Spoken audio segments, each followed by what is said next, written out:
Christian Benavidez joins us live from St. Petersburg, Florida. Christian, welcome. You are a native of Florida, so people are accustomed to this season. Are people taking this one seriously, heeding the warnings and such? Tell us about that.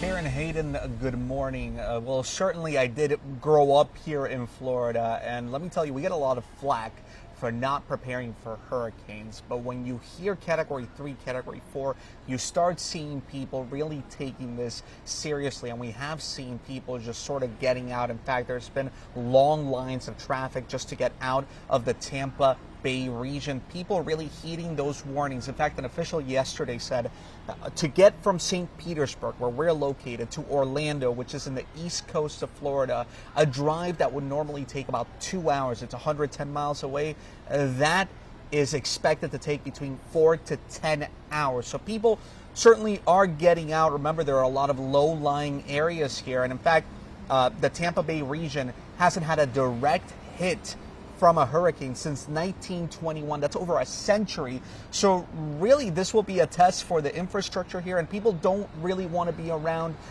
the moment that the hurricane makes landfall. We're still waiting to see where exactly it could potentially make landfall, but even those outer bands, officials here are concerned for the potential of storm surge. Some officials saying that could be up to 15 feet.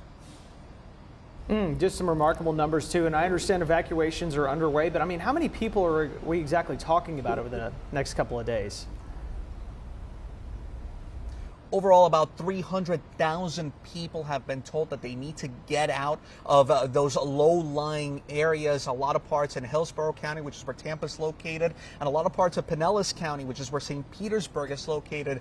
And again, if you've looked at some of that video of people lining up for the sandbags, people are taking it seriously. And that's just, we'll have to wait and see what happens, but that is the major concern right now, right? How much will it flood? What kind of storm surge are we going to get? And where exactly is it that the hurricane will eventually make landfall? We'll have to wait and see what happens. But as I mentioned earlier, Floridians certainly heeding that warning. Back to that hurricane that I had mentioned that hit here back in 1921, the last time that a hurricane made direct landfall in the Tampa Bay region. Back then, just a few 100,000 people lived here. Now we've got about 3 million people. So certainly there's a lot of concern about what could happen. A lot of concern. Of course, many Arkansans make the trip down to Florida, too. No relatives, no friends down in Florida. We certainly hope they are safe or evacuating at this time. Christian Benavidez, thank you so much for your reporting this morning live from St. Petersburg, Florida. Thanks again.